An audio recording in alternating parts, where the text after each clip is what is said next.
नमस्कार दोस्तों, welcome to सरकार स्टडी बेस। तो चलिए दोस्तों, अब हम पढ़ने वाले हैं एक इम्पॉर्टेंट टॉपिक जिसके अंतर्गत हम पढ़ेंगे वायुमंडल के बारे में। वायुमंडल के बारे में पढ़ेंगे जिसमें हम देखेंगे संगठन, जो वायुमंडल का संगठन है, और उसके बाद हम देखेंगे उसकी संरचना, और इसके अलावा हम बहुत सारी चीज़ और देखने वाले हैं इसमें। तो चलिए इसको शुरू करते हैं। सबसे पहले बात करते हैं वायुमंडल के संगठन की। तो उसके पहले हम देख लेते हैं जो हमारी पृथ्वी है। पृथ्वी आपको पता है, ठीक है, ये पृथ्वी है। पृथ्वी के चारों तरफ हम देख सकते हैं यहाँ पे विभिन्न प्रकार की वायु एक प्रकार से विस्तृत रूप में यहाँ पे भंडार हमको देखने को मिलता है, वायु का भंडार देखने को मिलता है। और यह एक प्रकार से सौर जो विकिरण आती है, सूर्य की जो किरणें आती है, ठीक है, सूर्य की जो किरणें आती है, सौर विकिरण आती है, उसकी लघु तरंगों को पृथ्वी के धरातल तक आने देता है। इसके अलावा हम देखें तो पार्थिव विकिरण जो रहती है उसकी दीर्घ तरंगों के लिए एक प्रकार से अवरोधक का काम करती है। तो जो पार्थिव विकिरण होती है उसको रोकने का काम भी करती है। और दूसरी चीज़ जो सौर की विकिरण होती है, जो उसकी लघु तरंगों को कहाँ तक आने देती है, पृथ्वी तक। कौन? जो वायुमंडल एक प्रकार से जो वायु का विस्तृत भंडार है हमारे आसपास पृथ्वी के, उसकी बात कर रहे हैं यहाँ पर। इस प्रकार यह जो है ऊष्मा को रोककर विशाल एक प्रकार से ग्लास हाउस की भांति यहाँ पर कार्य करती है। मतलब हमारी जो पृथ्वी है, पृथ्वी में जीवन जीने लायक जो तापमान की ज़रूरत होती है उसके लिए काफ़ी सहायक होती है, जिससे पृथ्वी का जो औसतम अगर देखें तो यहाँ पर तापमान 15 डिग्री सेल्सियस यहाँ पर बना रहता है। पृथ्वी का जो औसतन जो तापमान है उसकी बात करें तो 15 डिग्री सेल्सियस ये बना रहता है। किसके कारण? विशाल वायुमंडल जो है, यानी कि जो वायु का भंडार है उसके फलस्वरूप यहाँ पर ये स्थिति देखने को मिलती है। यही तापमान पृथ्वी पर जीव मंडल का विकास एक प्रकार से मतलब विकास का जो आधार है उसको निर्मित करता है। तो हमने सिंपल देखे, जो पृथ्वी है, पृथ्वी के चारों ओर हमारा जो है एक प्रकार से विस्तृत भंडार है वायु का, जिसके अंतर्गत हम देख सकते हैं सूर्य की जो कुछ लघु तरंगें होती हैं उनको आने देता है, और जो पार्थिव किरणें होती हैं उनके लिए अवरोधक का काम करता है। और इन्हीं वायु के कारण जो पृथ्वी का औसतन तापमान है 15 डिग्री सेल्सियस बना रहता है, और यही जीवन का आधार होता है, यानी कि जैव मंडल के विकास में खास करके आधार का काम करता है। तो ये तो बात कर ली हमने जो वायु है वायुमंडल की उसकी। तो अब बात करते हैं यहाँ पर वायु के संगठन की। तो वायु का संगठन, जैसे आपको ये पृथ्वी यानी कि ग्लोब दिख रहा है, और ग्लोब के 78% में आपको एक ही गैस देखने को मिल रहा है, एक ही वायु देखने को मिल रही है। तो यहाँ देख सकते हैं कि जो गैस है वो है नाइट्रोजन, और ये देखने को मिल रही है 78%। इसके अलावा आपको सेकंड नंबर पर देखने को मिल रही है ऑक्सीजन, जो कि है 21%। उसके बाद अन्य गैसें आपको मिल रही है 1%। मतलब अन्य गैसों में आपको देख सकते हैं ऑर्गन, कार्बन डाइऑक्साइड, नियोन, होलियन, क्रिप्टॉन, जेनॉन और हाइड्रोजन, ये सभी आपको यहाँ पर देख सकते हैं। आप देखिए नाइट्रोजन 78.8%, ऑक्सीजन लगभग 21%, यानी कि 20.95% यहाँ देखने को मिलेगी। ऑर्गन ये भी देख सकते हैं आप, इनका सूत्र जो है, सूत्र क्या होता है ये देख सकते हैं। जैसे नाइट्रोजन को N2 बोला जाता है, ऑक्सीजन को O2 बोला जाता है, ऑर्गन को AR, कार्बन डाइऑक्साइड आपको पता ही होगा CO2, नियोन को Ne बोला जाता है, हीलियम को He, और क्रिप्टॉन को Kr, जेनॉन को Xe, और उसके बाद हाइड्रोजन को H2। ये तो आपको पता ही होगा। तो ये आप क्रम देख सकते हैं, सबसे कम मात्रा में आपको हाइड्रोजन देखने को मिलेगी वायुमंडल में। तो ये सारी चीज़ हम देखने को मिलेगी वायुमंडल के संगठन के अंतर्गत। तो यहाँ पे हमने ये सारी चीज़ें देखी। इसके बाद हम यहाँ पे कुछ इनके जो है कुछ गुण भी देख लेते हैं। जैसे अगर माने हम यहाँ पे तो नाइट्रोजन के बारे में बात करते हैं, उसके पहले हम देख लेते हैं जो विभिन्न जो गैसें होती है, गैसों की 99% भाग मात्र हम देख सकते हैं। जो टोटल गैस है, टोटल गैस अगर देखें तो 99% जो गैसों का जो भाग है वो कहाँ तक पाया जाता है? जो पृथ्वी का वायुमंडल है, मतलब पृथ्वी का जो वायुमंडल है उसकी ऊंचाई अगर देखें तो यहाँ पृथ्वी से लेकर उसकी ऊंचाई तक मात्र 32 किलोमीटर तक हमको इन सभी गैसों का 99% देखने को मिलता है। इसके अलावा धूल कण व वाष्प, जो जलवाष्प होते हैं, जलवाष्प का 99% भाग अधिकतम जो है 10 किलोमीटर तक पाया जाता है, और वायु का जो है कहाँ तक पाया जाता है? मतलब एक प्रकार से 32 किलोमीटर तक पाया जाता है। इसके अलावा हम देखें तो हमको नेक्स्ट जो देखने को मिलता है वो नाइट्रोजन के बारे में हम देखते हैं। तो ये सबसे प्रमुख है, वायुमंडल की सबसे प्रमुख गैस है, ठीक है। और एक प्रकार से अगर देखें तो लेग्यूमिनस जो पौधे होते हैं, लेग्यूमिनस पौधे, तो लेग्यूमिनस पौधे जो होते हैं वायुमंडलीय नाइट्रोजन पोषक तत्वों की पूर्ति करते हैं। तो ये वायुमंडलीय जो नाइट्रोजन है उसकी पोषक तत्वों की पूर्ति कौन करता है? लेग्यूमिनस पौधे।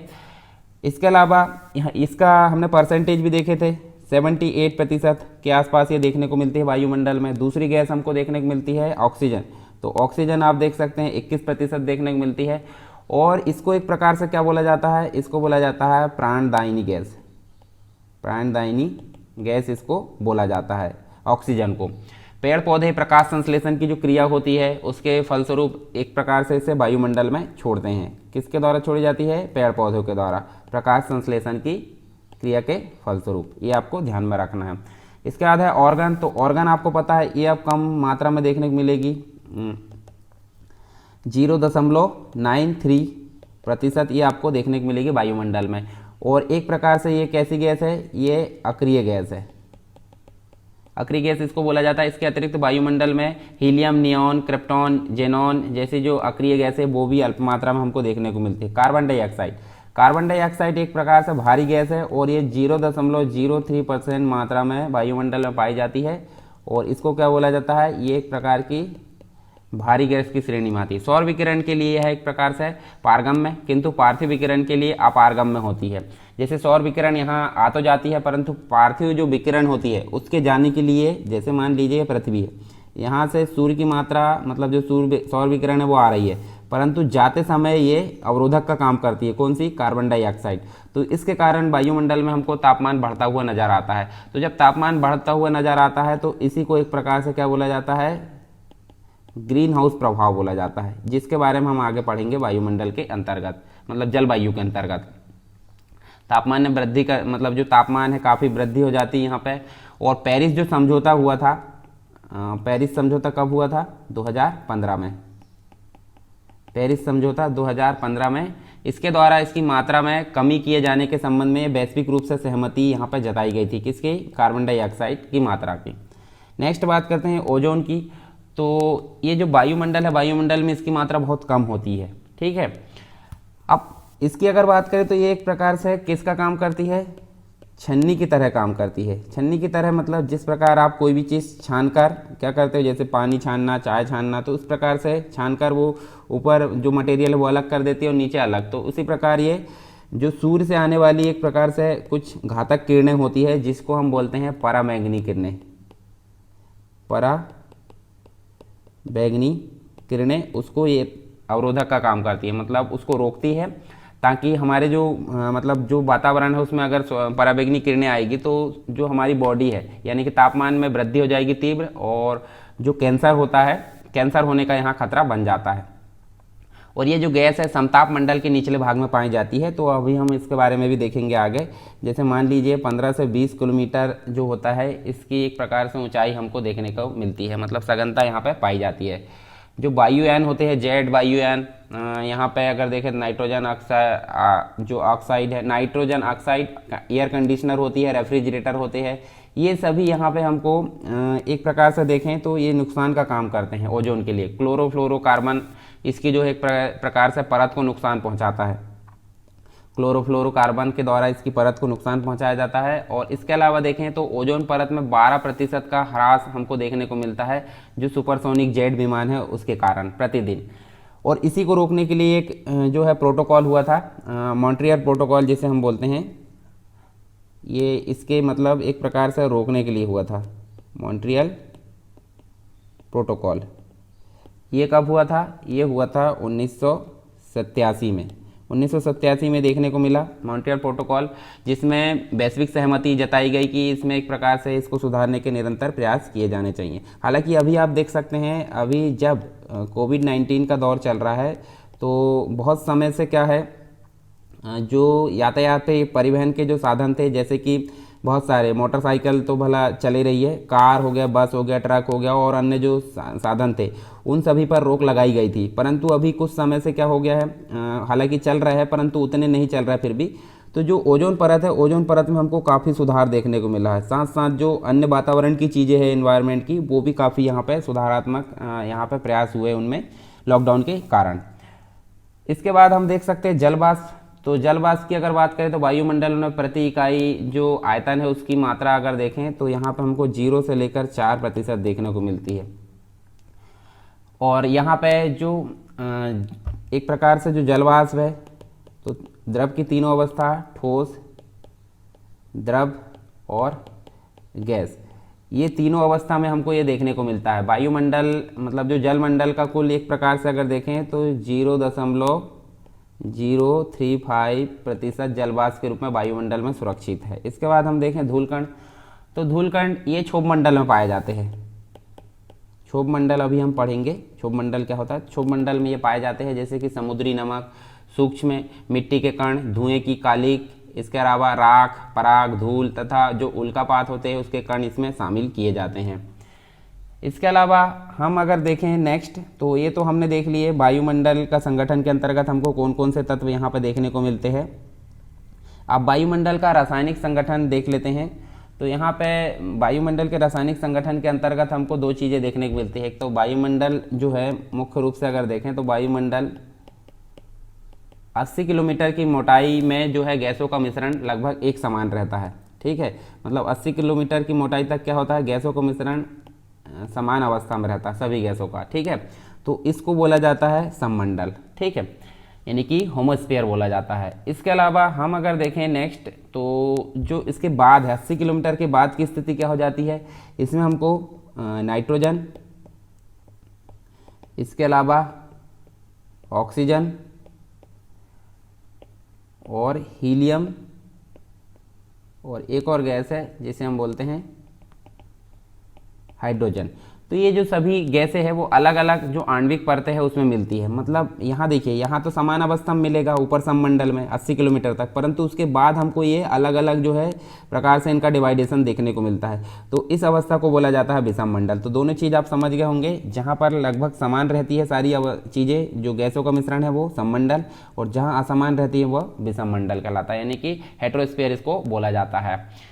वायुमंडल का विस्तार हम देख सकते हैं लगभग हमको कहाँ तक देखने को मिलता है, 10,000 किलोमीटर तक देखने को मिलता है। ठीक है, परंतु वायुमंडल का जो 99% जो भाग है सिर्फ हमको अभी देखे तो हमने 32 किलोमीटर तक ही यहाँ पे सीमित देखने को मिलता है। और वायुमंडल में हमको विभिन्न प्रकार की परतें देखने को मिलती है। पहले हम एक चीज़ और जान लेते हैं, ये देखिए हमने अभी देखे सममंडल के बारे में, तो और चीज़ें देख लेते हैं सममंडल के बारे में। तो यहाँ देखिए नाइट्रोजन 78% है, मतलब मुख्य रूप से अगर देखें सममंडल की रचना में मुख्य रूप से 78% नाइट्रोजन, ऑक्सीजन 20%, लगभग 21% की बात कर लेते हैं। कार्बन डाइऑक्साइड 0.36%, नियॉन और अन्य जो गैसें हैं यहाँ 90 मतलब ऊंचाई, जो सममंडल की ऊंचाई है सागर तल से 90 किलोमीटर तक बताई गई, यानी कि अभी 80 बोले थे हमने, तो ये 90 के आसपास भी हो सकती है। और तापक्रम के आधार पर अगर देखें तो इसमें 3 खंड हमको देखने को मिलेंगे, जैसे कि हम 5 भाग पढ़ेंगे जो वायुमंडल उसके अंतर्गत। तो क्षोभ मंडल है, समताप मंडल, मध्य मंडल। तो यहाँ तक हमको सममंडल की स्थिति देखने को मिलती है। ठीक है, और उसके बाद विषम मंडल की स्थिति देखने को मिलती है। रासायनिक दृष्टिकोण से इन सभी भागों को सममंडल इसलिए कहा जाता है क्योंकि इनमें गैसों का अनुपात एकदम स्थिर रहता है, यानी कि समान रहता है। और विषम मंडल में क्या होता है, 90 किलोमीटर के ऊपर 10,000 किलोमीटर तक इसकी जो है ऊंचाई बताई गई, यानी कि दो चीज़ें उसमें आती है, जो आयनमंडल है और बहिर्मंडल है, वो दो चीज़ें आती है। इसमें गैसें विभिन्न 4 परतों में डिवाइड होती है, जैसे कि आणविक हाइड्रोजन की परत, हीलियम परत, आणविक ऑक्सीजन, आणविक नाइट्रोजन, सममंडल, इसके अलावा पृथ्वी। ये देखिए ये आपको देखने को मिलेगी। अब यहाँ देखिए वायुमंडल की संरचना के अंतर्गत हमको 5 भाग देखने को मिलते हैं, यानी 5 परतें देखने को मिलती है। तो सबसे पहली है क्षोभ मंडल, दूसरी है समताप मंडल, तीसरी है मध्य मंडल, चौथी आयन मंडल और 5वीं बहिर्मंडल। तो हम इस क्रम में अगर देखें तो निचले क्रम से ऊपरी क्रम तक हम चले जा रहे हैं। ठीक है, तो यहाँ पे हमको देखने को मिलेगा, देखिए सबसे पहली जो सीमा मिलती है वो मिलती है क्षोभ मंडल की। ठीक है, तो आप देख सकते हैं 0 से 8 किलोमीटर तक। ठीक है, कहीं कहीं ऊपर भी देखने को मिलती है, 18 किलोमीटर तक भी जाती है। तो ये डिपेंड करता है, जैसे समुद्र है या फिर पहाड़ है, पर्वत है, उसके अनुसार ये ऊंचाई घटते बढ़ती रहती है। तो हम देख सकते हैं क्षोभ मंडल में क्या होता है। क्षोभ मंडल में आपको देखिए सारी जो मौसमी संबंधी घटनाएं हैं वो देखने को मिलती है। ठीक है, पृथ्वी सतह के जस्ट ऊपर है, बिजली कड़कना, बादल बनना, वर्षा होना, ये सभी चीज़ें आपको कहाँ देखने को मिलती है, क्षोभ मंडल में, मतलब ये पहले भाग में। दूसरी है समताप मंडल। तो समताप मंडल में मौसम बिल्कुल क्लीन रहता है, वहाँ मौसम संबंधी घटनाएं नहीं होती है, और इसी कारण वहाँ पे हमको 18 किलोमीटर से 50 किलोमीटर ये देखने को मिलता है। इसी कारण वहाँ जेट वायुयान, गुब्बारे, मौसम के गुब्बारे, ये सभी चीज़ें देखने को यहाँ पे मिलती है। मतलब जो यान वगैरह चलते वायुयान, उनके लिए काफ़ी सहायक होता है समताप मंडल, इसलिए उसको समताप बोला जाता है।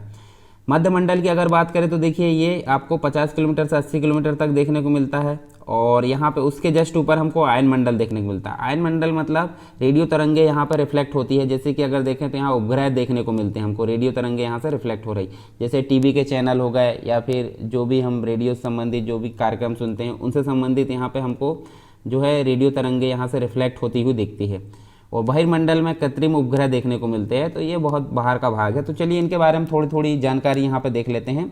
सबसे पहले बात करते हैं क्षोभ मंडल की। तो क्षोभ मंडल हमने क्या देखे हैं, क्षोभ मंडल मतलब होता है सबसे जो पहली परत होती है वायुमंडल की, तो वो 8 किलोमीटर, तथा विषुवत रेखा की अगर बात करें तो विषुवत रेखा वो हमको 18 किलोमीटर देखने को मिलती है। ठीक है, इसकी ऊंचाई विषुवत रेखा पर सर्वाधिक तथा ध्रुवों पर सबसे कम होती है। और इस मंडल में हमको एक प्रकार से अगर देखें तो प्रति 165 जो मीटर है उस पर हमको क्या होता है 1 डिग्री तापमान घटता हुआ नजर आता है। ठीक है, तो याद रखना आपको 1 डिग्री तापमान क्या होता है, घट जाता है यहाँ पे क्षोभ मंडल में। और प्रत्येक 1000 किलोमीटर की ऊंचाई पर यह तापमान जो है, अगर 1000 किलोमीटर की बात करें तो तापमान हमको 6.5 डिग्री सेल्सियस का घटता हुआ यहाँ दिखता है, ह्रास हो जाता है। इसे ही सामान्य ताप पतन दर कहा जाता है। तो मतलब एक प्रकार से अगर देखें तो यहाँ पे वायुमंडल में होने वाले समस्त मौसमी गतिविधियाँ हमको देखने को मिलती है, जो कि हमने देखें। क्षोभ सीमा के निकट चलने वाली अत्यधिक जो तीव्र जो पवन होती है, मतलब क्षोभ मंडल में ही एक तीव्र पवन चलती है, उसको बोला जाता है जेट स्ट्रीम, जिसके बारे में हम आगे देखने वाले हैं। ठीक है, तो जेट स्ट्रीम इसको बोला जाता है। दूसरा है समताप मंडल। तो समताप मंडल को स्ट्रेटोस्फीयर बोलते हैं और क्षोभ मंडल को क्या बोलते हैं, ट्रोपोस्फीयर बोलते हैं। तो ये तो आपको पता होगा, इंग्लिश में नहीं भी पता होगा तो आप ज़्यादा लोड नहीं लीजिए। ठीक है, समताप मंडल, तो समताप मंडल यानी कि स्ट्रेटोस्फीयर इसको बोलते हैं। और यहाँ पे अगर देखें तो ये एक प्रकार से 20 किलोमीटर, मतलब इस मंडल में प्रारंभ में तापमान स्थिर रहता है, परंतु 20 किलोमीटर की ऊंचाई के बाद तापमान में अचानक यहाँ पे वृद्धि होती है। तो तापमान में यहाँ पे हमको क्या देखने को मिलेगी, देखिए पहली परत में हमको तापमान में गिरावट देखने को मिली, परंतु इसमें हमको तापमान में बढ़ोतरी देखने को मिलेगी। ऐसा ओजोन गैस की उपस्थिति के कारण होता है। तो यहाँ पे हमको ओजोन गैस की उपस्थिति भी देखने को मिलेगी। ठीक है, और ओजोन गैस क्या करती है, जो सूर्य से आने वाली जो पराबैंगनी किरणें होती है उनको अवशोषित कर लेती है या फिर एक प्रकार से उनको रोक देती है, जिससे जो चर्म कैंसर होता है वो उसको रोग मतलब उसको खतरा यहाँ पे टल जाता है। इसके अलावा मौसम संबंधी गतिविधियाँ यहाँ पे नहीं होती है। और वायु चालक जो वायुयान चालक है वो इसमें उड़ान करना काफ़ी पसंद करते हैं। मध्य मंडल की अगर बात करें तो इसकी हमको 50 किलोमीटर से लेकर 80 किलोमीटर तक की स्थिति में देखने को मिलती है।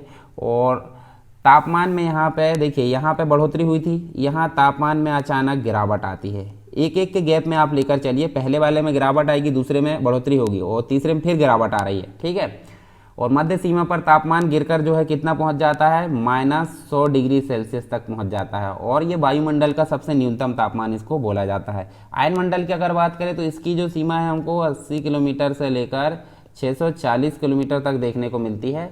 और जो विद्युत आवेशित जो किरणें होती है, विद्युत आवेशित किरणें हमको यहाँ एक प्रकार से इसकी अधिकता देखने को मिलती है, विद्युत आवेशित कणों की अधिकता। तो ये आपको याद रखना है। और ऊंचाई के साथ साथ यहाँ पे क्या होता है, देखिए फिर से तापमान में वृद्धि हो गई। इसके पीछे वाले में हमने देखे तापमान में गिरावट और इसमें तापमान में फिर से वृद्धि हो जाती है ऊंचाई के साथ में। वायुमंडल की इसी परत से हम देख सकते हैं रेडियो तरंगे क्या होती है, परावर्तित होती है। रेडियो तरंगे परिवर्तित होती है। और आयन मंडल अलग अलग लेयर में हम बांट सकते हैं, जैसे कि ये डी लेयर है, ठीक है, उसके बाद है ई लेयर है, उसके बाद एफ लेयर में हम बांट सकते हैं इसको और जी लेयर में बांट सकते हैं। तो ये अलग अलग लेयर में बटी हुई है, मतलब जो आयन मंडल है वो, तो इसमें हमको ज़्यादा लोड नहीं लेना है। अगला हम देखते हैं नेक्स्ट जो हमारा है बहिर्मंडल, जो कि लास्ट है। तो इसकी हम जो सीमा है वो देख लेते हैं। 640 से लेकर हमको देखने को मिलेगी कहाँ तक, 1000। ठीक है, अब 1000 के बाद भी वायुमंडल रहता है, परंतु उतना मतलब हम ज़्यादा यहाँ ध्यान नहीं देना है। तो 640 से लेकर 1000 तक बहिर्मंडल रहता है और इसमें विद्युत आवेशित कणों की यहाँ पे भी प्रधानता पाई जाती है। ठीक है, जैसे कि हमने पीछे देखे थे, विद्युत आवेशित कणों की प्रधानता यहाँ देखने को मिलती है।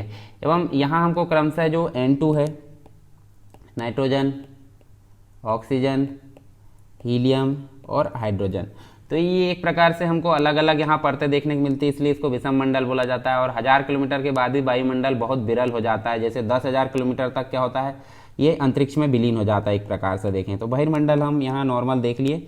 और ये जो 5 परतें थी, जैसे कि हमने यहाँ चित्र में बात की, पहली थी क्षोभ मंडल, दूसरी थी कौन सी, समताप मंडल, तीसरी मध्य मंडल, आयन मंडल और बहिर्मंडल। ये 5 हमने संरचना के अंतर्गत हमने देखें।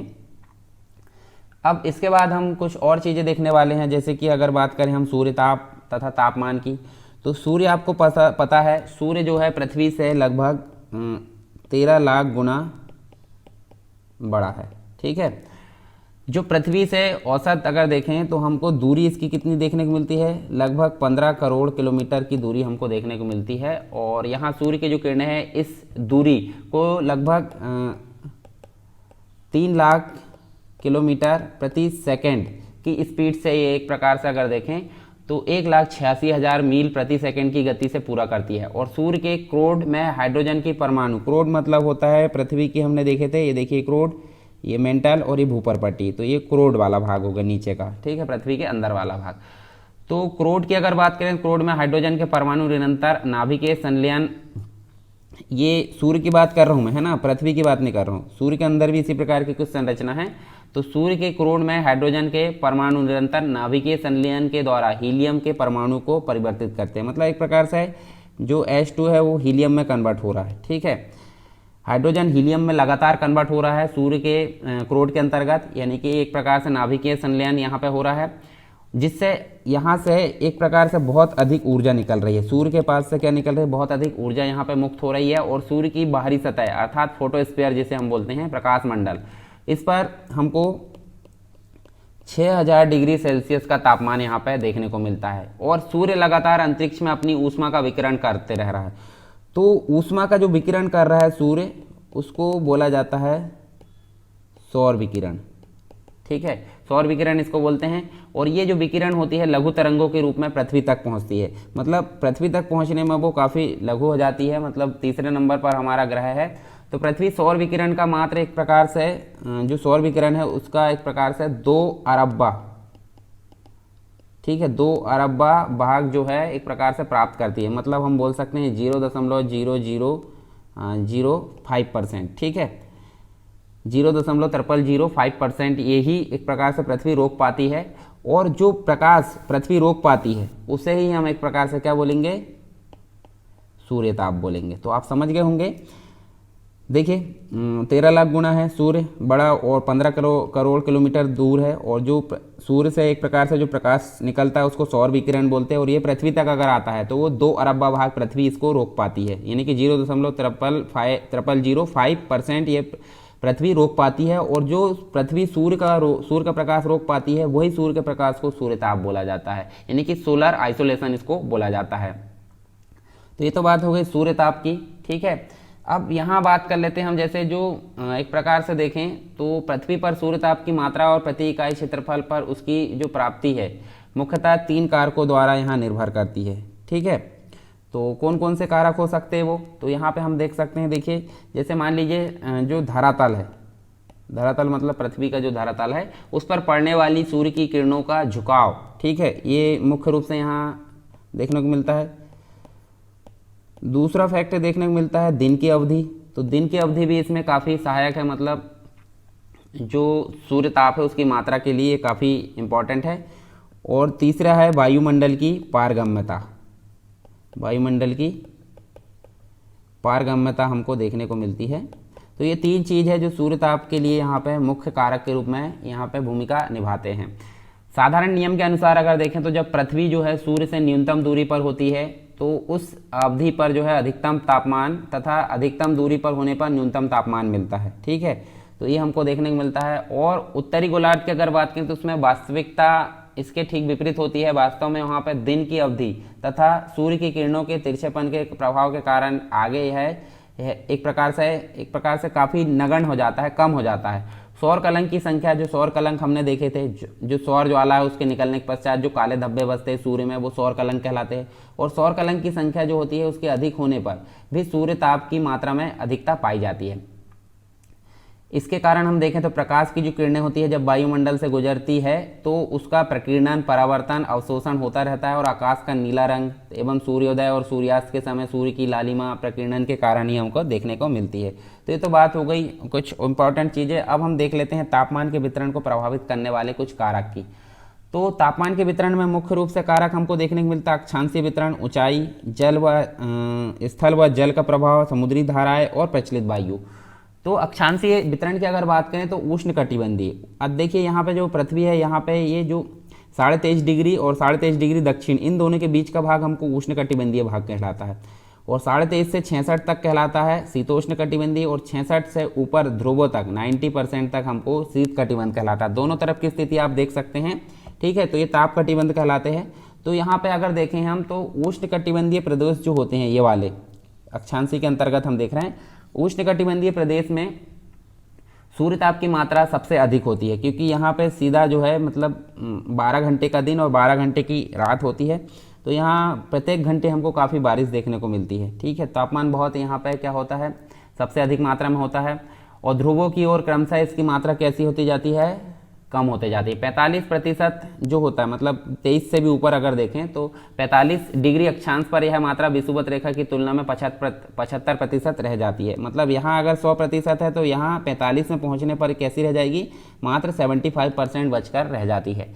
आर्कटिक और अंटार्कटिक, आर्कटिक मतलब ऊपर वाला ध्रुव और अंटार्कटिक मतलब नीचे वाला ध्रुव। तो इस पर हमको एक प्रकार से 50% और ध्रुवों पर 40% ये एक प्रकार से देखने को मिलती है। इसके अलावा हम देख सकते हैं ऊंचाई की अगर बात करें तो ऊंचाई में हमने देखे थे क्षोभ मंडल, ठीक है।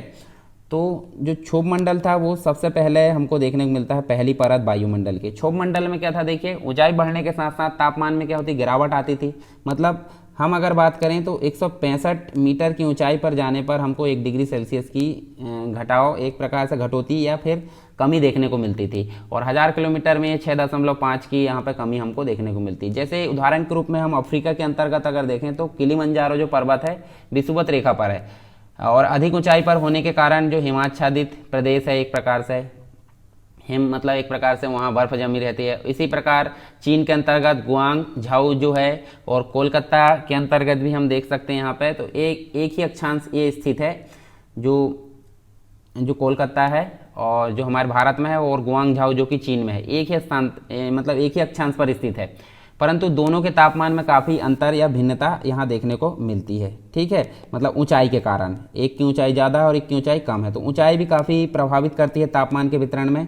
जल व एक प्रकार से स्थल व जल का प्रभाव, तो स्थल व जल का प्रभाव भी काफ़ी यहाँ इंपॉर्टेंट भूमिका निभाता है। स्थल की एक इकाई में हम देखें एक तुलना में जल की जो एक इकाई है उसका तापमान मतलब बढ़ जाता है, तो 2.5 गुना ऊर्जा यहाँ आवश्यकता वहाँ पड़ती है। और जल जो होता है गर्म हो जाता है और थोड़ी देर बाद ठंडा हो जाता है, जबकि स्थल जो होता है इसकी प्रक्रिया तेज होती है, ठीक है।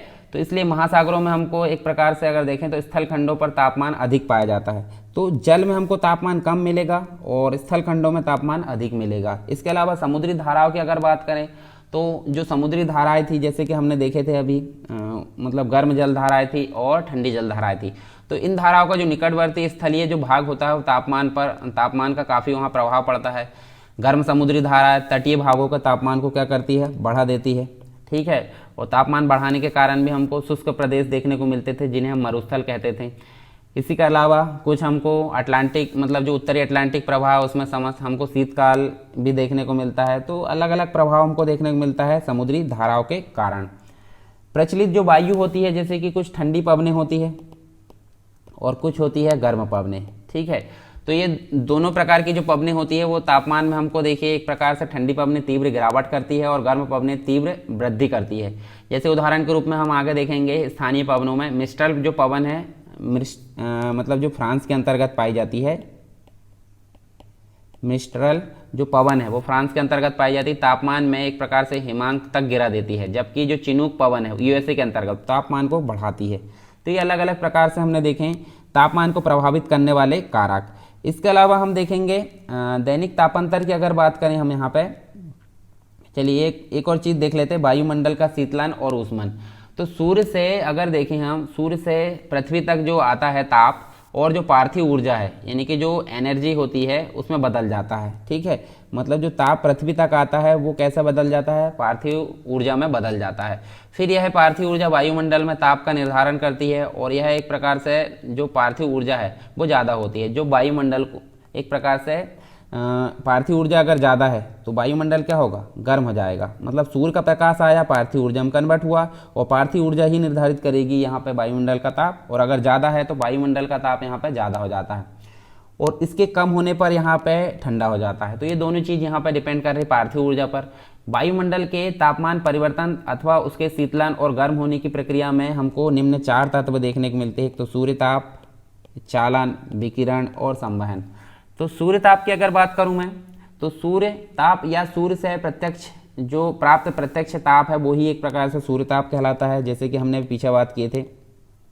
मतलब सूर्य से वायुमंडल को प्रत्यक्ष ताप बहुत कम मिल पाता है, इसलिए वायुमंडल के ताप परिवर्तन में इसका महत्व कम हो जाता है। चालन की अगर बात करें तो चालन मतलब होता है कंडक्शन। ठीक है, आपने फिजिक्स में पढ़े होंगे। ठीक है, तो जिस प्रकार लोहे की छड़ को एक छोर से हम गर्म करते हैं, जैसे मान लीजिए इधर से गर्म कर रहा है तो धीरे धीरे क्या होगा, इधर भी गर्माहट आ जाएगी। तो इसी प्रक्रिया को क्या बोला जाता है, चालन बोला जाता है। ठीक है, ठीक इसी प्रक्रिया के कारण जो है वायुमंडल, मतलब यही प्रक्रिया वायुमंडल में हमको देखने को मिलती है। जब धरातल का ताप घटने लगता है तो धरातलीय वायुमंडल का ताप भी घटने लगता है, तो इसी को संचालन या चालन कहा जाता है। विकिरण की अगर बात करें तो विकिरण क्या है, जैसे मान लीजिए हम देखें गर्म पानी या फिर दूध की बात कर लेते हैं। थोड़ी देर के लिए उसको खुला रख दिया जाए तो उसमें से तरंगें निकलती है और कुछ देर बाद वह ठंडा हो जाता है। तो ये प्रक्रिया क्या होती है, ये प्रक्रिया विकिरण कहलाती है। तो इसमें हम देख सकते हैं जैसे वायुमंडल की अगर बात करें तो गर्म जो पृथ्वी होती है, मतलब एक प्रकार से अगर देखें तो जो पृथ्वी से ताप विकिरण द्वारा वायुमंडल में चला जाता है, गर्म जो पृथ्वी होती है उससे। और वायुमंडल में यदि बादल, धूलकण आदि होते हैं तो यह ताप निचली सतह में ही रह जाता है। ठीक है, तो इसी प्रकार ये जो विकिरण की क्रिया हम बोल सकते हैं। फिर बात करते हैं संवहन की क्रिया। जब जो संचालन होता है या चालन होता है और विकिरण होता है, ये वाला संचालन और विकिरण की क्रिया द्वारा किसी स्थान की वायु गर्म हो जाती है तो वह हल्की होकर क्या हो जाती है, ऊपर उठ जाती है। ठीक है, जब हल्की जल वायु होगी तो सिंपल सी बात ऊपर उठेगी और रिक्त जगह को भरने के लिए कोई जो भारी वायु है वो आ जाती है। ठीक है, या ठंडी हवा बोल सकते हैं। तो ठंडी और जो गर्म हवा उसके इस प्रकार के ऊपर और नीचे जो क्रिया होती है, मतलब एक गर्म हवा ऊपर चली गई और ठंडी हवा नीचे आ गई, तो इस प्रकार की अगर प्रक्रिया हो रही है तो इस प्रक्रिया को संवहन की क्रिया बोलते हैं। ठीक है, इस प्रक्रिया के द्वारा वायुमंडलीय तापमान में परिवर्तन होता रहता है। तो वायुमंडल का शीतलन और ऊष्मन के अंतर्गत हमको चार चीज़ें देखने को मिली, सूर्यताप, चालन, विकिरण और संवहन। तो ये सारी चीज़ हमने यहाँ देखे। इसके अलावा कुछ और चीज़ें देखने को मिलती है, जैसे कि दैनिक तापांतर की बात कर लेते हैं। तो दैनिक तापांतर के अंतर्गत हमको कुछ चीज़ें देखने को मिलती है, जैसे कि दिन में हमको काफ़ी उच्च तापमान देखने को मिलता है और रात में हमको क्या देखने को मिलता है, काफ़ी निम्न तापमान देखने को मिलता है। तो जो दोनों का अंतर होगा, दोनों का जो अंतर होगा उसको एक प्रकार से क्या बोला जाता है, तापांतर बोला जाता है। मतलब सिंपल बोल सकते हैं हम, दिन के उच्चतम तापमान और रात्रि के न्यूनतम तापमान के अंतर को दैनिक तापांतर कहा जाता है। उदाहरण के लिए अगर देखें तो दिन का अधिकतम तापमान अगर देखें हम तो कितना है, 36 डिग्री सेल्सियस, और रात का न्यूनतम तापमान हमको 30 डिग्री सेल्सियस मिला।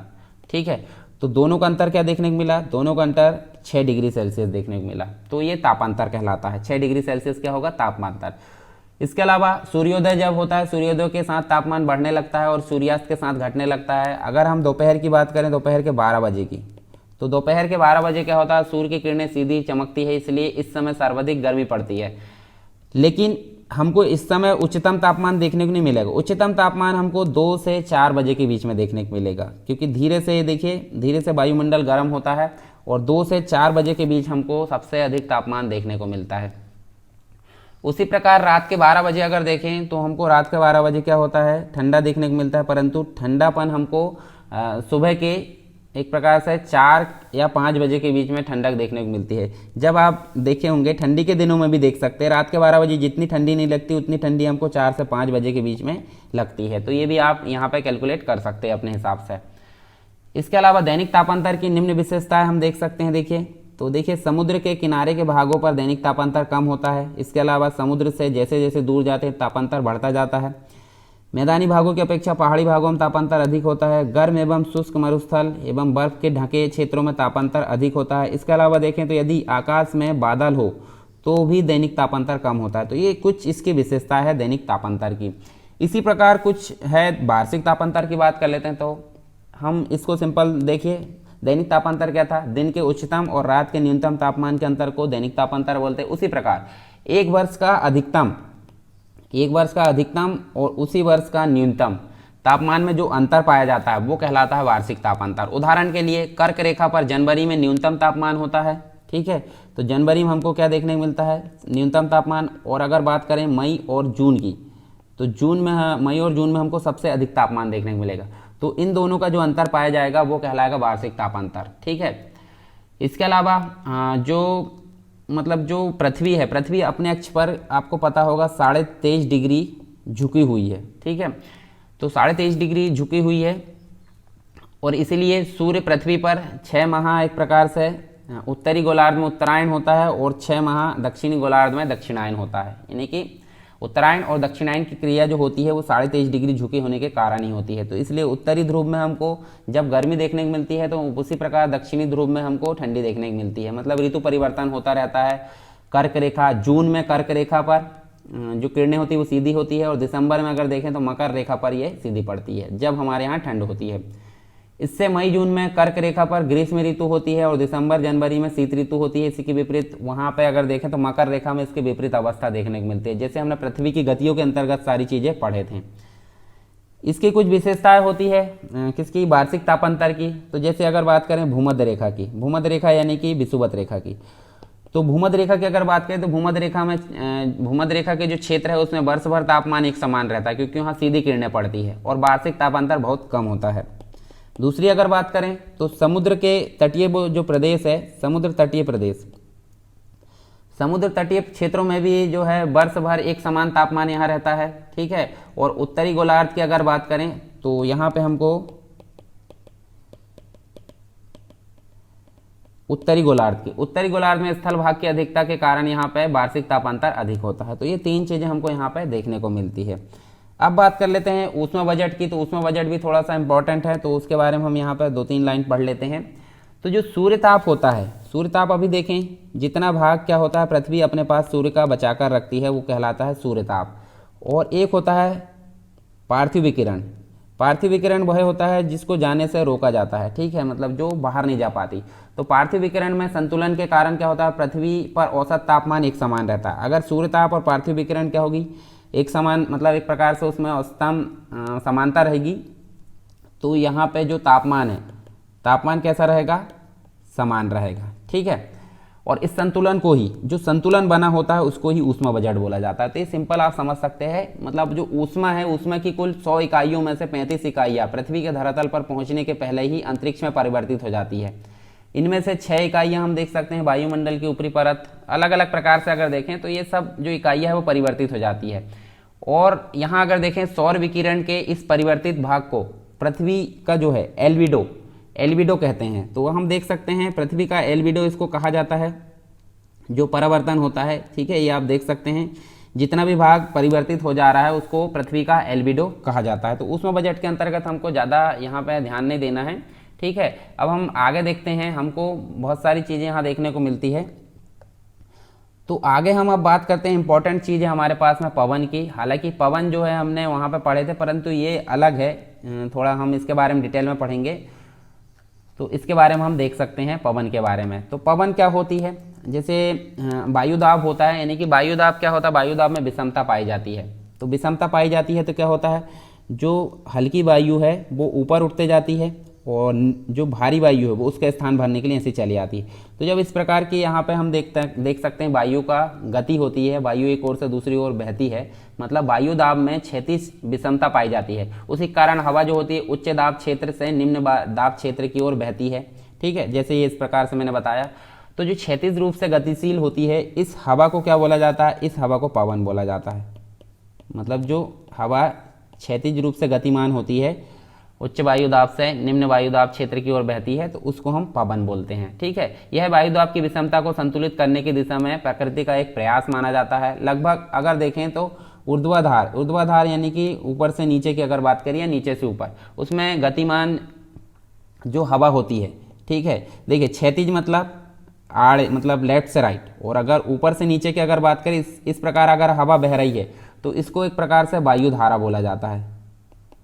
ठीक है, मतलब ये जो क्षैतिज अवस्था में बह रही है इस पवन को, इस हवा को पवन बोला जाएगा, और अगर ऊर्ध्वाधार पोजीशन पे बह रही है तो उसको वायु धारा बोलेंगे।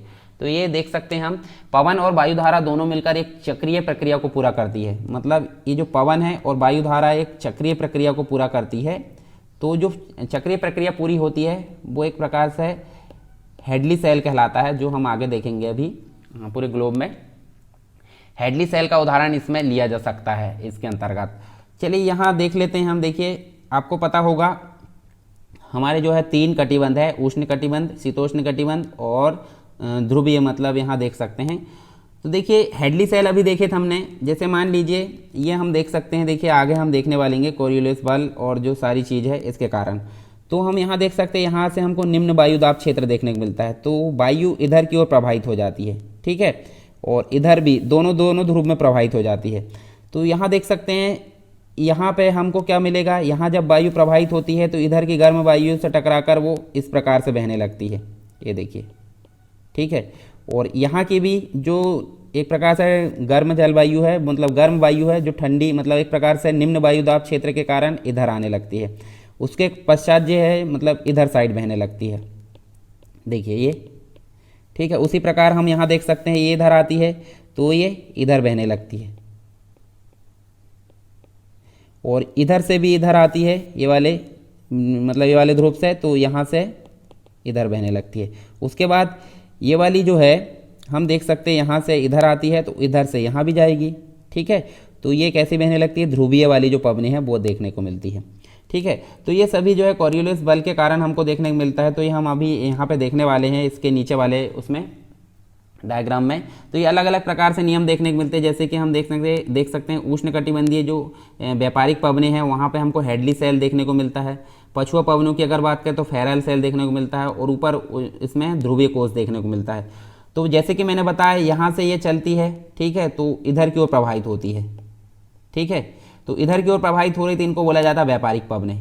और इधर से ये चल रही तो इधर की ओर प्रवाहित हो रही, यानी पश्चिम से पूर्व की ओर चल रही। पश्चिम से पूर्व की ओर चलने के कारण इनको पछुआ पवनें बोला जाता है।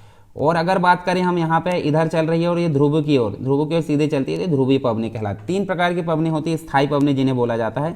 एक तो व्यापारिक पवनें, पछुआ पवनें और ध्रुवीय पवनें। तो यहाँ देख सकते हैं हम पवनों के प्रकार के संबंध में कुछ इंपॉर्टेंट हमको देखने को मिलेंगे। जैसे वायुमंडल में जो प्रचलित पवनें उसके अंतर्गत देखें तो व्यापारिक पवनें देखने को मिलती है, पछुआ पवनें और ध्रुवीय पवनें। उसके बाद मौसम या सामरिक पवनें हमको देखने को मिलती है, जैसे मानसूनी पवनें, स्थल समीर और समुद्र समीर, पर्वत और घाटी समीर। उसके बाद कुछ स्थानीय मिलेगी, तो जैसे चिनोक है, फोन है, सिराको है, नार्वेस्टर, हरमट्टन, लू, मिस्ट्रल, बोरा, ये सभी स्थानीय पवनें हम देखेंगे।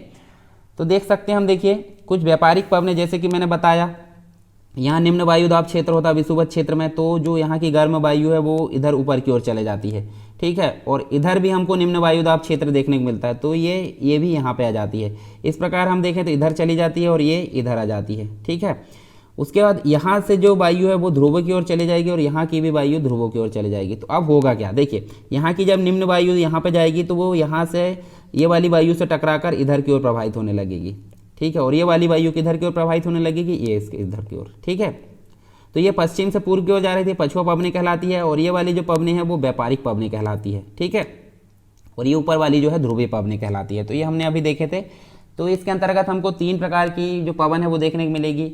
तो ये कैसी है, व्यापारिक पवनें, ये उष्ण वायुदाब कटिबंधों से विषुवतीय निम्न वायुदाब क्षेत्र की ओर, मतलब जो दोनों गोलार्धों में बहती है। तो ये देखिए ऊपर वाले गोलार्ध में भी और नीचे वाले गोलार्ध में भी ये निरंतर बहने लगती है। तो ये जो पवनें होती है इनको व्यापारिक पवनें बोला जाता है। और ये जो ट्रेड है, यानी कि व्यापारिक जो ट्रेड पवनें हैं, ट्रेड शब्द किससे लिया गया है, जर्मन भाषा के एक शब्द से बना है, जिसका मतलब होता है निर्दिष्ट पथ, मतलब एक निश्चित पथ की ओर वो जाती है। ट्रेड पवनें एक निर्दिष्ट पथ पर चलने वाली पवनें होती है। उत्तरी गोलार्ध में ये उत्तर पूर्वी मतलब व्यापारिक एक प्रकार से उत्तर पूर्वी व्यापारिक पवन के रूप में लगातार बहती है और विषुवत रेखा के समीप ये दोनों पवनें टकराकर क्या करती है, ऊपर उठती है। मतलब यहाँ से देखिए, यहाँ से अगर बात करें हम तो यहाँ से ये इस प्रकार से ऐसी जाएगी, ठीक है। तो दोनों जो पवन है वो आपस में टकराएगी फिर ऊपर उठेगी। तो ये एक प्रकार से क्या हो रहा है, संवहन हो रहा है एक प्रकार से। तो यहाँ पे हमको संवहनी वर्षा देखने को मिलती है, विषुवत रेखा पर काफ़ी संवहनी वर्षा देखने को मिलती है। किसके कारण? व्यापारिक पवनों के कारण। महासागरीय जो महासागर होते हैं, महासागर के पूर्वी भाग में ठंडी समुद्री धाराओं से संपर्क के कारण पश्चिमी भाग की व्यापारिक पवनों की अपेक्षा ये शुष्क होती है। इसके अलावा हम देख सकते हैं पछुआ पवनें। तो पछुआ पवनें क्या होती है, इसके ऊपर वाले भाग में, यहाँ हम देख सकते हैं ये वाले भाग में हमको देखने को मिलती है, ये वाले भाग में नहीं, ये तो व्यापारिक है, ये वाले भाग में हमको पछुआ पवनें देखने को मिलती है, ठीक है। तो यहाँ पर हमको पछुआ पवनें देखने को मिलेगी। और यहाँ पर अब होती क्या है, उपोष्ण उच्च वायुदाब कटिबंध से उपध्रुवीय निम्न वायुदाब क्षेत्र, मतलब यहाँ पे बहती है और इधर भी बहती है, ठीक है। और ये जो है एक प्रकार से पश्चिमी पवनों को एक प्रकार से पश्चिमी तरफ से चलती है, इसलिए पछुआ पवनी इनका नाम दिया गया है। और उत्तरी गोलार्ध में ये दक्षिण पश्चिम से उत्तर पूर्व की ओर चलती है, ठीक है। और दक्षिणी गोलार्ध में ये क्या करती है, उत्तर पश्चिम से दक्षिण की ओर, दक्षिण पूर्व की ओर चलती है, जैसे कि इधर चलेगी और ये इधर चलेगी, ठीक है।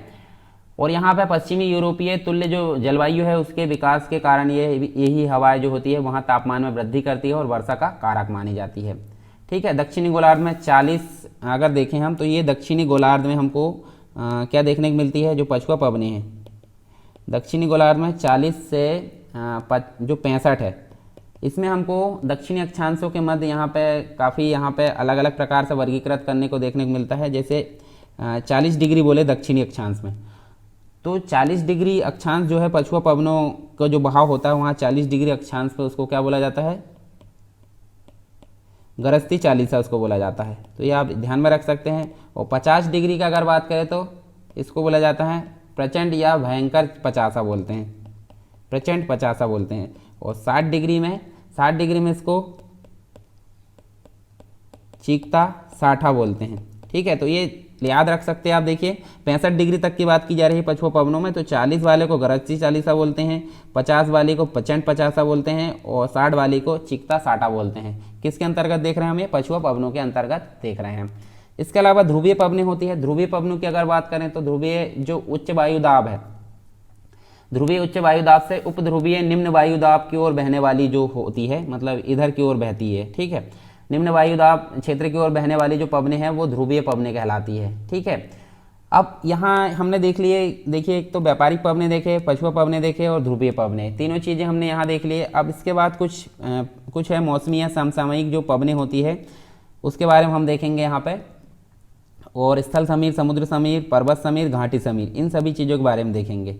तो जो मानसूनी पवनें या मौसमी पवनें होती है, मानसूनी पवनें, उसमें हम देख सकते हैं धरातल की ये सभी जो पवनें हैं जिनकी दिशा मौसम के अनुसार परिवर्तित होती है, ठीक है, उनमें पूर्ण परिवर्तन आ जाता है, तो ये मानसूनी पवनें कहलाती है।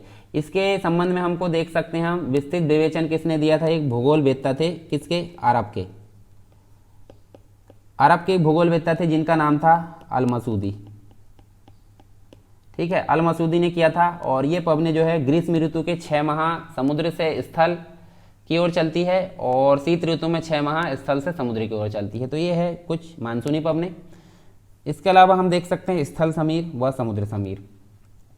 तो देखिए दिन के समय क्या होगा, जो स्थल भाग है, स्थल भाग हम देख सकते हैं ये वाला भाग, स्थल भाग का जो एक प्रकार से जो वायु है वो गर्म हो जाएगी तापमान के कारण, और वहाँ निम्न वायुदाब क्षेत्र के कारण वहाँ की वायु ऊपर की ओर उठ जाएगी।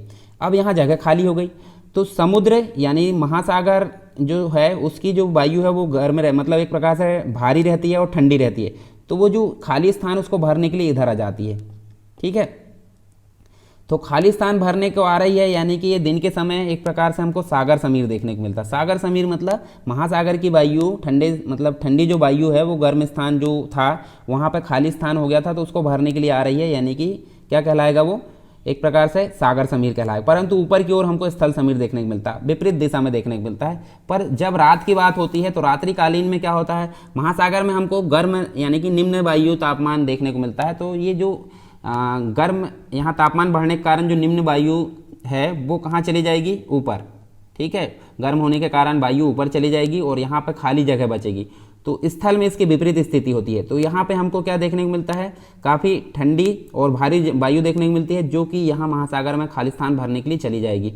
तो इसको बोला जाता है क्या, स्थल समीर बोला जाता है। तो सिंपल आप समझ लीजिए, जब सागर की वायु स्थल की ओर प्रवाहित हो तो उसको सागर समीर दिन के समय, और जब स्थल की वायु रात के समय सागर की ओर प्रवाहित हो उसको बोला जाता है स्थल समीर। तो दोनों चीज़ आपको क्लियर हो गई होगी। इसके बाद हम देख सकते हैं एक और चीज़ें हमको देखने को मिलती है, पर्वत और घाटी समीर। तो देखिए दिन के समय क्या होता है, पर्वतों की जो ढलान होती है वहाँ की वायु अधिक गर्म हो जाती है और घाटी की अपेक्षाकृत गर्म होती है, तो इसके सहारे वो ऊपर उठती है। तो ऊपर उठ जाती है तो क्या बोला जाता है वो, देखिए जब पर्वत का जो ढाल है वहाँ की वायु गर्म होगी तो ऊपर उठेगी। तो ये जो नीचे की वायु है कहाँ जाती है, नीचे की वायु पर्वत की जो वायु है वहाँ की जगह भरने के लिए चली जाती है। तो जब घाटी की वायु कहाँ जाती है, पर्वत की ओर, तो उसको बोला जाता है घाटी समीर। परंतु रात के समय क्या होता है, घाटी का तापमान बढ़ जाता है तो पर्वत की वायु घाटी की जगह भरने के लिए चली जाती है, तो उसको बोला जाता है पर्वत समीर। ठीक है, जिस प्रकार हमने पीछे बात किए थे। तो दोनों आपको क्लियर हो गई होगी। ठीक है, अब बात कर लेते हैं कुछ इंपॉर्टेंट चीज़ें, जैसे कि हम देखें कुछ स्थानीय पवनों की बात कर लेते हैं। तो स्थानीय पवनों में हमको बहुत सारी पवनें देखने को मिलेगी, जैसे कि हम देख सकते हैं चिनूक पवन, इसके अलावा हम देखेंगे फौन पवन। तो अलग अलग प्रकार से कुछ इंपॉर्टेंट है, हम एक एक टॉपिक इनका देख लेते हैं।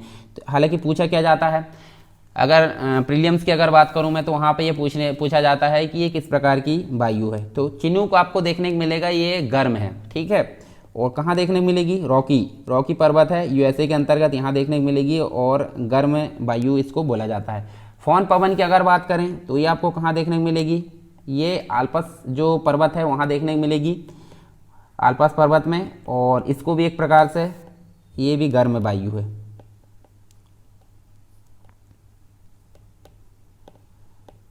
ये गर्म है, तो ये आप इतना बस याद रखते चलिए। ठीक है, ये जो है इसका सर्वाधिक प्रभाव स्विट्जरलैंड में हमको देखने को मिलता है। इसके अलावा सिराको की अगर बात करूं मैं तो सिराको जो है, सिराको भी एक प्रकार से सहारा के रेगिस्तान में हमको देखने को मिलती है।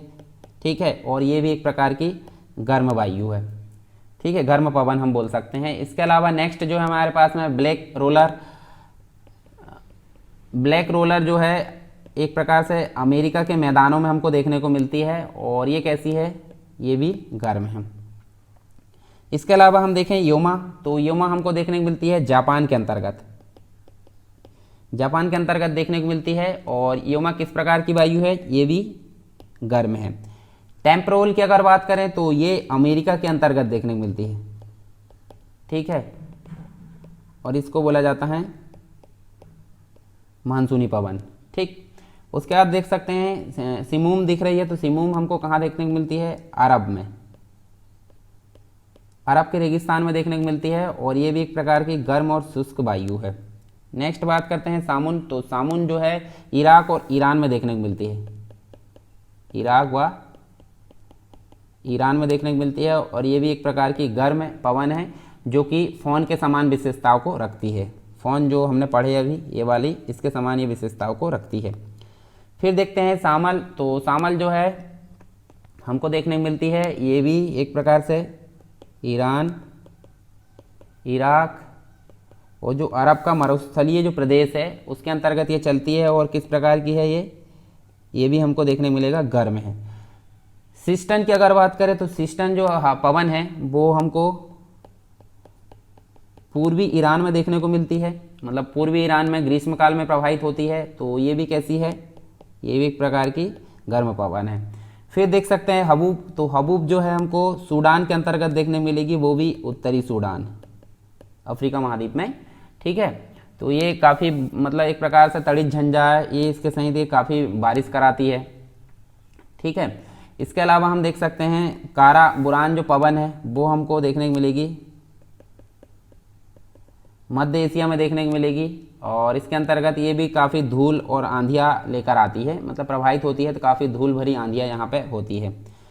उसके अलावा देख सकते हैं कोइम्बेंग जो पवन है वो भी हमको कहाँ देखने को मिलेगी, कोइम्बेंग पवन, ये फौन के समान है, फौन मतलब गर्म, और ये हमको जावा द्वीप अर्थात इंडोनेशिया के अंतर्गत ये देखने को मिलेगी। तंबाकू आदि की फसलों को काफ़ी नुकसान पहुंचाती है ये पवन। इसके बाद हम देख सकते हैं हरमट्टन की जो पवन है, हरमट्टन की पवन हमको कहाँ पर देखने को मिलेगी, सहारा रेगिस्तान में देखने को मिलेगी। और ये किस प्रकार की पवन है, ये गर्म है। फिर है ब्रिक फिल्डर। ब्रिक फिल्डर की अगर बात करें तो ये हमको देखने को मिलेगी ऑस्ट्रेलिया के अंतर्गत, ठीक है। ऑस्ट्रेलिया के विक्टोरिया प्रांत में चलती है और ये भी एक प्रकार से उष्ण व शुष्क है, उष्ण व शुष्क पवन है। नार्वेस्टर ये इंपॉर्टेंट है, तो ये उत्तरी न्यूजीलैंड में चलती है, मतलब उत्तर का जो न्यूजीलैंड वाला भाग है यहाँ पे हमको देखने को मिलती है। और ये कैसी है, गर्म और शुष्क है। अब एक और इम्पॉर्टेंट है, जैसे हम देख सकते हैं लू, तो लू तो आपको पता होगा भारत के अंतर्गत ये देखने को मिलती है, खास करके उत्तरी भारत वाले भाग में हमको गर्मियों में उत्तर पश्चिम तथा पश्चिम से पूर्व की ओर दिशा में चलने वाली, और ये काफ़ी प्रचंड व शुष्क हम इसको बोल सकते हैं, ठीक है। इसके कारण काफ़ी मतलब हम देख सकते हैं लोग बाग मतलब अधिक तापमान के कारण बीमार हो जाते हैं। इसके अलावा सेंटियाना की अगर बात करें तो सेंटियाना कैलिफोर्निया में ये देखने को मिलती है, कैलिफोर्निया में, और ये जो है गर्म पवन है। जोंडा की अगर बात करें तो जोंडा हमको अर्जेंटीना में देखने को मिलती है। अर्जेंटीना मतलब होता है दक्षिण अमेरिका की बात करें, अर्जेंटीना में ये देखने को मिलती है। और ये जो है एक प्रकार से जोंडा जो है कोष्ण और शुष्क पवन है, कोष्ण शुष्क पवन है। इसके अलावा मिस्ट्रल ये भी इम्पॉर्टेंट है, तो ये हम देख सकते हैं ये ठंडी पवन है, ठंडी ध्रुवीय पवन है, जो कि रोन नदी घाटी मतलब हम देख सकते हैं भूमध्य सागर के अंतर्गत ये हमको देखने को मिलती है, ठीक है। फिर है नेक्स्ट बोरा पवन, तो बोरा पवन हम देख सकते हैं मिस्ट्रल के समान ही है, मिस्ट्रल के जैसे हम देख सकते हैं। और ये एक प्रकार से शुष्क या अत्यधिक ठंडी हवा है, शुष्क या अत्यधिक ठंडी हवा इसको बोला जाता है। और एक प्रकार से इटली व यूगोस्लाविया में प्रभावित होती है। इसके अलावा हम देखें तो हमको ब्लिजर्ड जो है और हिम झंझावात ये देखने को मिलती है। तो ये जो है एक प्रकार के जो ध्रुवीय हवा इसको बोला जाता है, ध्रुवीय हवा है। और ये जो है हमको देखने को मिलती है साइबेरिया, साइबेरिया के जो क्षेत्र है, जैसे हम देखें कनाडा के अंतर्गत भी देखने को मिलती है, यूएसए में देखने को मिलती है। तो ये अलग अलग प्रकार से हमको देखने को मिलती है, ध्रुवीय हवा है। फिर नॉर्टे, तो नॉर्टे हमको एक प्रकार से शीत ऋतु में देखने को मिलती है। अब शीत ऋतु में यानी कि ये किस प्रकार की पवनें हैं, ध्रुवीय पवनें हैं, संयुक्त राज्य अमेरिका के अंतर्गत, यूएसए में, ठीक है। इसके अलावा कुछ और है वो हम देख लेते हैं, ठीक है, हालांकि ज़्यादा इंपॉर्टेंट नहीं है हमारे लिए। एक और है यहाँ पेम्पेरे, पेम्पेरे जो पवन है वो हमको कहाँ देखने को मिलेगी, अर्जेंटीना में देखने को मिलेगी, अर्जेंटीना चिली में देखने को मिलेगी। और तीव्र ये ठंडी हवा है, ठीक है। नेक्स्ट देख सकते हैं हम, नेक्स्ट हमको देखने को मिलेगी ग्रेगाले। तो ग्रेगाले एक प्रकार से हम देख सकते हैं यहाँ पे ये दक्षिणी यूरोप में देखने को मिलेगी, भूमध्य सागर ये वाले क्षेत्र में हमको देख सकते हैं, ठीक है। शीतकालीन पवनें एक प्रकार से है। उसके बाद जूरन की अगर बात करें तो जूरन जो है जूरा पर्वत अर्थात स्विट्जरलैंड में ये देखने को मिलेगी, ठीक है। ये मैस्ट्रो पवन भूमध्य सागर क्षेत्र में देखने को मिलती है, उत्तर पश्चिमी पवनें इनको बोला जाता है। उसके अलावा पुणे की अगर बात करें तो एंडीज क्षेत्र में ये चलने वाली पवन होती है, ठीक है। इसके अलावा पापागायो ये जो है एक प्रकार से मैक्सिको के तट पर चलती है, शुष्क पवन है, मैक्सिको के शुष्क पवन इनको बोला जाता है। इसके अलावा कुछ और है जो हम देख लेते हैं ताकि हमारा जो कंप्लीट ये सारी जो पवनें हैं वो कंप्लीट हो जाए। इसके बाद हम नेक्स्ट जो है वो पढ़ेंगे। फिर है पोनंत, तो पोनंत जो है हमको कहाँ देखने को मिलेगी, भूमध्य सागर वाले क्षेत्र में, कोर्सिका तट पर हम देख सकते हैं, जैसे हमने कोर्सिका द्वीप देखे थे, ठीक है। तो ये एक प्रकार से ठंडी हवाएं है। बिरोसन की अगर बात करें तो ये कहाँ चलती है, पेरू व चिली में देखने को मिलती है। और एक प्रकार से ये समुद्री पवनें हैं। नेक्स्ट है दक्षिणी वेस्टर, तो ये जो है एक प्रकार से न्यू साउथ वेल्स अर्थात ऑस्ट्रेलिया के अंतर्गत देखने को मिलती है और ये एक प्रकार की शुष्क पवनें हैं। फिर देख सकते हैं हम एक और दो और बची है, तो यहाँ देख सकते हैं ये जो है कौन सी वाली, ये 22 जो है फ्रांस के अंतर्गत चलती है और ये काफ़ी ठंडी पवन है। लेवांटर की अगर बात करें तो ये स्पेन को प्रभावित करती है और एक प्रकार से इनको ठंडी पवनें बोला जाता है। तो ये सारी जो स्थानीय पवनें थी वो हमने देख लिया अलग अलग क्षेत्र की सभी, ठीक है। अब हम यहाँ देखिए, यहाँ आप मैप में देखोगे तो आपको मैप में एक बार आप निहार लीजिए, ठीक है, अलग अलग प्रकार से आपको देखने को मिलेगी। ये देखिए ब्लिज़र्ड, पोलर आउटब्रेक, ठीक है। उसके बाद आपको सिनूक देखने को मिलेगी, अमेरिका में सेंटियाना, नॉर्दर्न, ये सारी देखने को मिलेगी। देखिए अलग अलग प्रकार से जोंडा देखने को मिलेगी।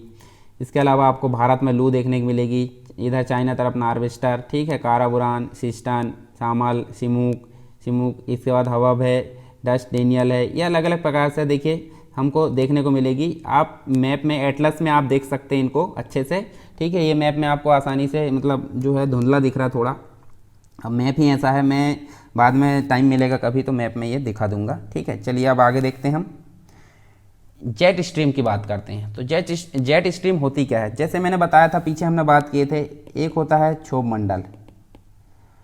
क्षोभ मंडल वायुमंडल की सबसे पहली परत होती है, ट्रोपोस्फीयर जिसे बोलते हैं। तो इसके निकट जो चलती है, निकट चलने वाली अत्यधिक तीव्र गति से जो क्षैतिज पवनें होती है, क्षैतिज मतलब होता है लेफ्ट से राइट, क्षोभ मंडल के निकट तीव्र गति से चलने वाली क्षैतिज पवनें होती है जो कि जेट स्ट्रीम के नाम से जानी जाती है। जेट जो वायु धाराएं होती है उनकी चौड़ाई अगर देखें, मतलब जो वायु धारा होती है 150 किलोमीटर चौड़ी होती है, वो 150 किलोमीटर ये चौड़ाई में चलती है, ठीक है। और मोटी की अगर बात करें तो 2 से 3 जो है किलोमीटर इसका मोटा जो है एक प्रकार से संक्रमण क्षेत्र होता है। और सामान्यतः इनकी गति जो होती है, गति की अगर बात करें तो 150 से 200 किलोमीटर तक इनकी गति होती है प्रति घंटा, ठीक है, प्रति घंटे की रफ्तार से चलती है। परंतु क्रोड़ में, क्रोड़ मतलब क्रोड़ की अगर बात करें तो नीचे पृथ्वी के अंदर हम देखें तो क्रोड़ में इनकी जो गति है वो कितनी हो जाती है, 325 किलोमीटर प्रति घंटे की रफ्तार से ये चलने लगती है। इसके अलावा जो जेट वायु धारा है उनको अलग अलग कैटेगरी में डिवाइड किया गया है, तो थोड़ा उनको भी देख लेते हैं। जैसे ध्रुवीय रात्रि जेट स्ट्रीम, ध्रुवीय वाताग्री जेट स्ट्रीम, उपोष्ण पछुआ जेट, उसके बाद उष्ण कटिबंधीय पूर्वी जेट स्ट्रीम।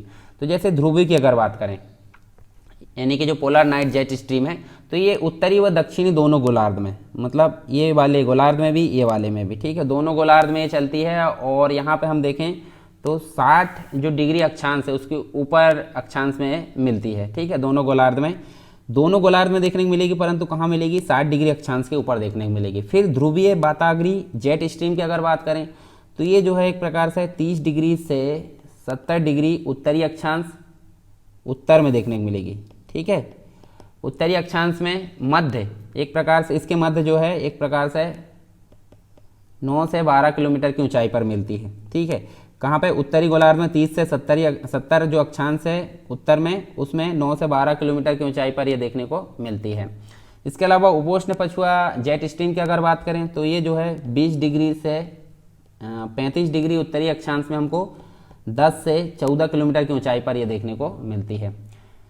इसके अलावा एक और है उष्णकटिबंधीय पूर्वी जेट स्ट्रीम की अगर बात करें तो ये एक प्रकार से हम देखें सिर्फ उत्तरी गोलार्ध में हमको 35 डिग्री से 8 अक्षांश, जो 8 डिग्री अक्षांश पर ग्रीष्म काल में उत्पन्न होती है उत्तरी गोलार्ध में, ठीक है। और ऊंचाई की अगर बात करें तो 14 से 16 किलोमीटर की ऊंचाई पर यह चलती है।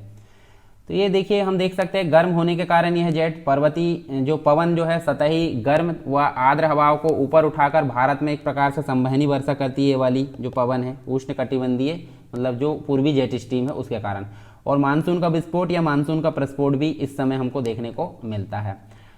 चलिए अब बात कर लेते हैं हम यहाँ पे वर्षा की, यानी कि जो वर्षा है उसके बाद हम देखते हैं जैसे जो वर्षा है तो उसमें हमको काफ़ी चीज़ें देखने को मिलती है। तो हम एक एक चीज़ें पहले देख लेते हैं। जैसे सबसे पहले हम देखते हैं आर्द्रता के बारे में, ठीक है। आर्द्रता होती क्या है, तो वायुमंडल में जो विद्यमान जो है जलवाष्प की मात्रा होती है, जलवाष्प की जो मात्रा होती है वो क्या कहलाती है, इसकी आर्द्रता कहलाती है, यानी कि ह्यूमिडिटी कहलाती है। ठीक है, उसके बाद हम देख सकते हैं एक और चीज़ हम देखने को मिलती है, आर्द्रता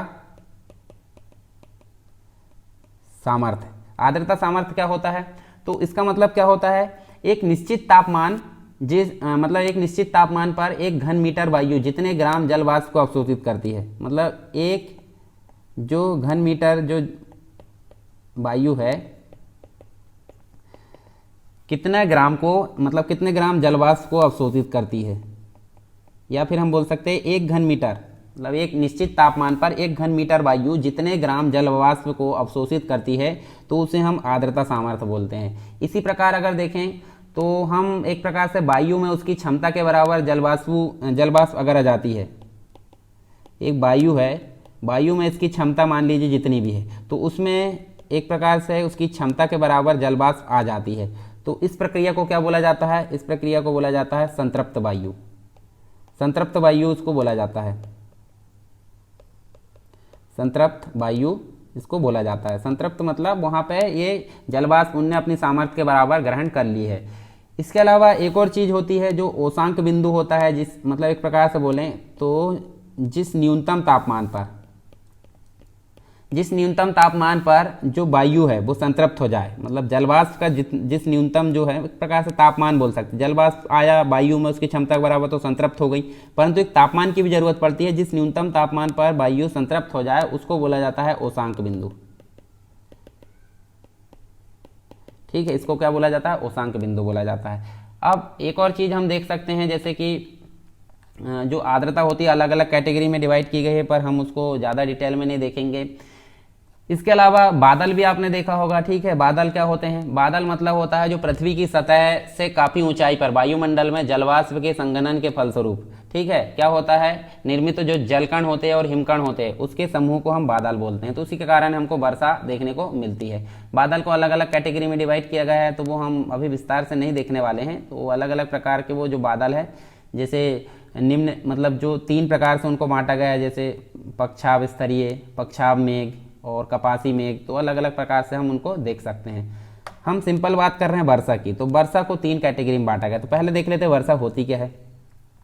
जब जलवाष्प युक्त वायु ऊपर उठती है तो तापमान में कमी आती है। मतलब यहाँ देखिए जो गर्म होता है यहाँ क्षेत्र, तो जलवाष्प वाली जो वायु ऊपर उठ जाती है तो यहाँ पे क्या होता है, इसमें मतलब एक प्रकार से संघनन होने लगता है,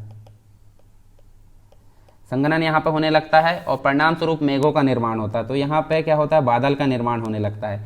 और बादल का निर्माण होता है तो क्या होता है, एक प्रकार से यहाँ जो बादल है, बादल एक जो जल की मात्रा है उसको संभाल नहीं पाते हैं। मतलब यहाँ पे संघनन हुआ है तो बादल में पानी है, तो सिंपल सी बात, उसको संभाल नहीं पाते हैं, तो क्या होते हैं, फलस्वरूप वो नीचे आ जाते हैं वर्षण के रूप में। तो इसी को यहाँ पे वर्षा बोला जाता है। ठीक है, तो ये आप वर्षा के बारे में समझ गए। 3 प्रकार इसके हैं, संवहनी वर्षा, पर्वतीय वर्षा और चक्रवाती और वाताग्री वर्षा।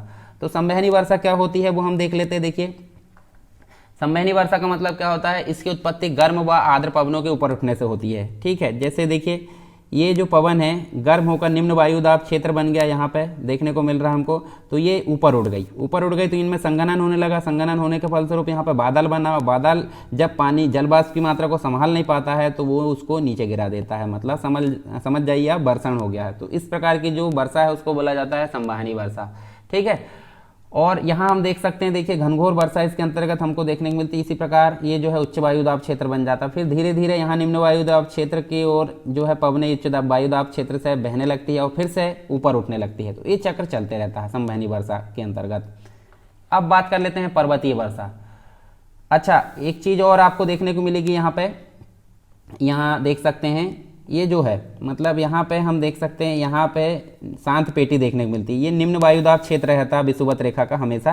तो यहाँ पे निम्न वायुदाब क्षेत्र होने के कारण इसको क्या बोला जाता है, डोलड्रम बोला जाता है। डोलड्रम मतलब होता है शांत पेटी। ठीक है, तो यहाँ पे 2 से 3 बजे के बीच में घनघोर बादल छा जाते हैं और 4 बजे के बाद हम देख सकते हैं मतलब घनघोर वर्षा होती है और 4 बजे के बाद वो रुक जाती है। ठीक, तो डोलड्रम और शांत पेटी किसको बोला जाता है, विषुवत रेखा वाले क्षेत्र को। पर्वतीय वर्षा की अगर बात करें तो पर्वतीय वर्षा, तो हम यहाँ देख सकते हैं, देखिए पर्वत का ये ढाल दिख रहा है और ये मतलब नीचे ढलान दिख रही है। जब जलवाष्प से लदी हुई गर्म वायु को किसी पर्वत या पठार की ढलान के साथ ऊपर चढ़ना, मतलब यहाँ चढ़ती है, ये देखिए चढ़ने लगी, ठीक है, तो यह वायु रुद्धोष्म ताप पतन से ठंडी होने लगती है और धीरे धीरे संतृप्त हो जाती है। संतृप्त मतलब ऐसा निम्न, मतलब इस प्रकार, मतलब जो जलवाष्प की मात्रा जिससे वायु संतृप्त हो जाए, ठीक है, मतलब एक प्रकार से संतृप्त हो जाती है और जिसके परिणाम स्वरूप संघनन की प्रक्रिया प्रारंभ हो जाती है यहाँ से,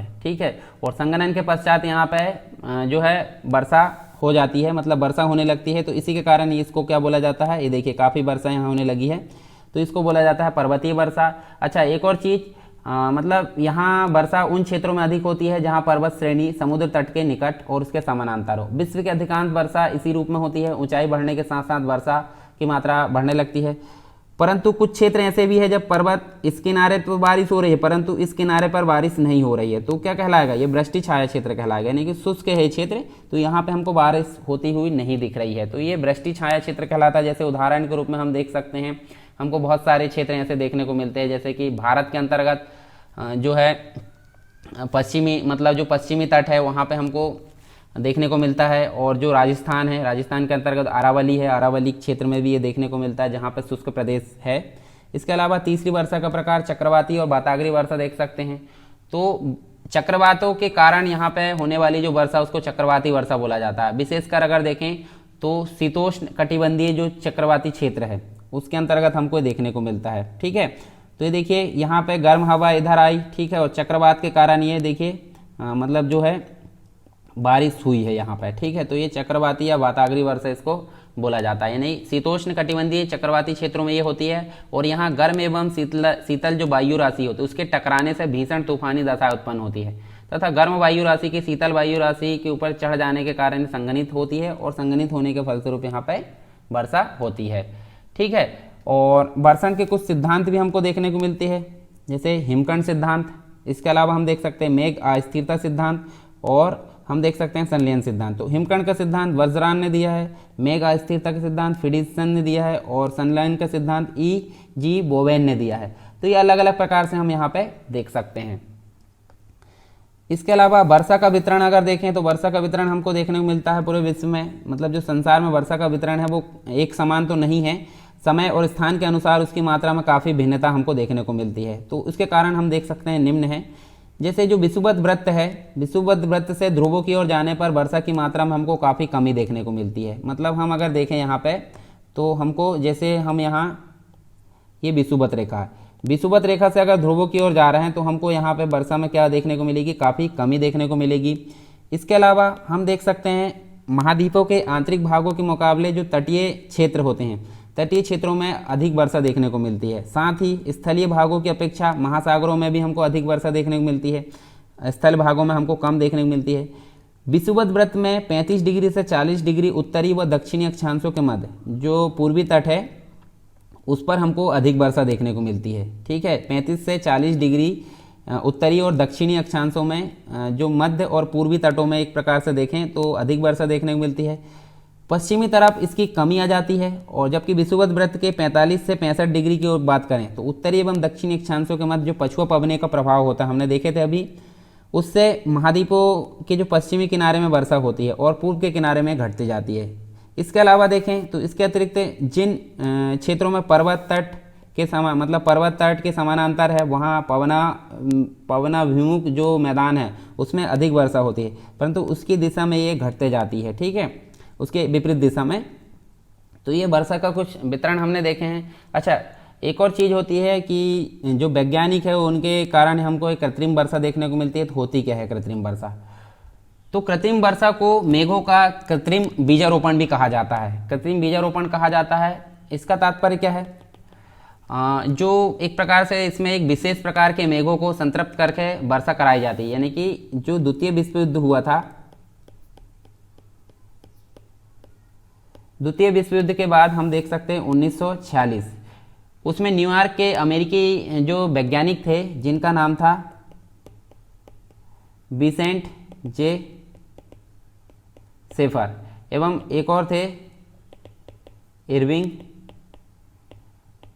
लैंगम्यूर, इन्होंने पश्चिमी जो मैसाचुसेट जो यूनिवर्सिटी है उसमें एक प्रकार से देखें तो 4300 मीटर की ऊंचाई पर वायुयान के द्वारा 3 किलोग्राम ठोस कार्बन डाइऑक्साइड का छिड़काव किया और अति शीतलित मेघों के कारण कृत्रिम बीजारोपण में सफलता प्राप्त की, परंतु यह आंशिक रूप से ही सफल रहा। और इनके अगर देखें तो इनने जो है इनसे बहुत सीमित क्षेत्रों में कृत्रिम वर्षा की प्राप्ति संभव हो सकी, क्योंकि यह एक अत्यधिक खर्चीली विधि थी और अतः यह जो है अधिक लोकप्रिय नहीं हो सकी। इसी के अलावा अगर देखें तो 1946 में हम देख सकते हैं, 1946 में एक और व्यक्ति थे बी